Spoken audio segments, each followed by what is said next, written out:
যুব প্রশিক্ষণ কেন্দ্রের ভেতরে পুকুর খনন করে অবাধে চলছে বালু বিক্রি। এ বিষয়ে সংবাদ সংগ্রহে গেলে সময় টিভির উপস্থিতি টের পেয়ে বালু ভর্তি ট্রাক রেখে পালিয়ে যান চালক।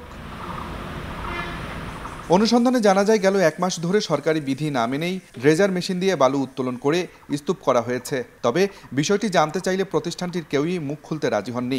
কোঅর্ডিনেটর গা ঢাকা দিলেও নিয়ম মেনে বালু উত্তোলন না করার বিষয়টি নিশ্চিত করেন ডেপুটি কোঅর্ডিনেটর। কোঅর্ডিনেটর এটা দেখবেন, এটা আমার কোনো নির্দেশনাতে কাজ হয় না, আমি শুধু ট্রেনিংটা দেখি। এখানে যে ট্রেনিং কোর্সগুলো চলে সেটা আমি দেখি, ওটার কোর্স কোঅর্ডিনেটর হিসেবে আমাকে ডিউটি দেওয়া হয়েছে, সেটি আমি দেখি। এদিকে বিষয়টি এড়িয়ে যাওয়ার চেষ্টা করেন যুব উন্নয়ন অধিদপ্তরের উপপরিচালক, দিলেন দায়সারা বক্তব্য। যুব উন্নয়ন ডিডি ওখানে ওই কোথায় কি করলো না করলো এটা দায়িত্ব তার।